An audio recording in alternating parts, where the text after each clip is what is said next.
കഴിഞ്ഞ സമ്മർ വെക്കേഷനാണ് 14 വയസ്സും ഇത്രയും സ്കിന്നുമായിട്ടിരുന്ന എൻ്റെ അനിയനെ നമ്മൾ ഇങ്ങനെ ട്രാൻസ്ഫോം ചെയ്തെടുത്തത്. അപ്പോൾ പുതിയ സമ്മർ വെക്കേഷൻ എത്തിയിരിക്കുകയാണ്. Lean bulking day 1. രാവിലെ കിടന്ന് ഉറങ്ങാമെന്ന് വിചാരിച്ചിരുന്നവരെയാണ് ഞാൻ രാവിലെ തന്നെ വലിച്ച് ജിമ്മിൽ കൊണ്ടുവന്ന് ഇട്ടേക്കുന്നത്. അങ്ങനെ അപ്പർ ബോഡി ചെയ്യാനായിട്ട് നമ്മൾ 40 കിലോഗ്രാംസിൽ ബെഞ്ച് പ്രസ് തുടങ്ങിയപ്പോൾ അതവന് ഈസി ആയിട്ട് അടിക്കുന്നതുകൊണ്ട് 50 കിലോഗ്രാം ഇട്ടപ്പോൾ അതും വലിയ കുഴപ്പമില്ല അടിച്ച്.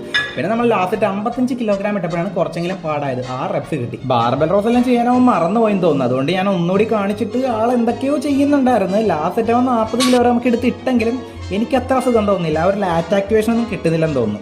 അതിനുശേഷം നമ്മൾ സാധാരണ ലാറ്റ് പുൾ ഡൗൺ ആണ് ചെയ്തത്. ഇതിൻ്റെ വെയിറ്റ് ഒന്നും ഞാൻ കൗണ്ട് ചെയ്യാൻ നിന്നില്ല. ഇതാണ് വേണ്ടി ഇപ്പോഴത്തെ ബാക്കിൻ്റെ കണ്ടീഷൻ. അങ്ങനെ ലാസ്റ്റ് സെറ്റ് നമ്മൾ 55 കിലോഗ്രാം ഇട്ടെങ്കിലും അവൻ ചൂട്ട് വല്ലത് അടിച്ച് തീർത്തു. അതിനുശേഷം ബാർബൽ മിലിറ്ററി പ്രസാർന്ന് ചെയ്ത് ഇത് ഇവനത്ര പരിചയമില്ലാത്ത ഐറ്റം. അതുകൊണ്ട് തന്നെ നല്ല മുക്കിയാണ് അടിച്ചുകൊണ്ടിരുന്നത്. ലാസ്റ്റ് സെറ്റിൽ ടോട്ടൽ 15 കിലോഗ്രാംസ് ഇട്ടുള്ളെങ്കിൽ അവൻ്റെ തലയെ വിടാഞ്ഞത് ഭാഗ്യം. പിന്നെ നമ്മൾ ട്രൈസെപ്പ് ഡ്രോപ്പ് പുഷോണാണ് ചെയ്തത്. ലാസ്റ്റ് സെറ്റ് ആയപ്പോഴേക്കും നമ്മൾ ഡ്രോപ്പ് സെറ്റ് ചെയ്തു. അത് കഴിഞ്ഞ് അവൻ ചിരിക്കണോ കരയണോ എന്നുള്ള സംശയത്തിലാണ് അടിച്ച് തീർത്തത്. പിന്നെ നമ്മൾ കേബിൾ കൾസാർന്ന് ചെയ്ത് ഇത് നേരത്തെ പറഞ്ഞ പോലെ ലാസ്റ്റ് സെറ്റ് ആയതുകൊണ്ട് മാത്രം അവനെ കൊണ്ട് ഫെയിലിയർ വരെ അടിപ്പിച്ച്. പിന്നെ ഇവനിപ്പോൾ 59 കിലോഗ്രാംസാണ് ഉള്ളത്. ഇതാണ് കണ്ടീഷൻ. ലീനും അല്ല ഫാറ്റും അല്ല. രാവിലെ നമ്മൾ ചപ്പാത്തിയും പയറും കുറച്ച് കോഴിമുട്ട ഒരു സ്കൂപ്പ് വേ പ്രോട്ടീനും കഴിച്ച്, ഉച്ചയ്ക്ക് ചോറും ചിക്കനും ഒക്കെ കഴിച്ച്, വൈകുന്നേരം ഒരു സ്കൂപ്പ് പീനട്ട് ബട്ടറും കുറച്ച് ചിക്കനും 2 കോഴിമുട്ട ഒരു സ്കൂപ്പ് വേ പ്രോട്ടീനും കഴിച്ച്.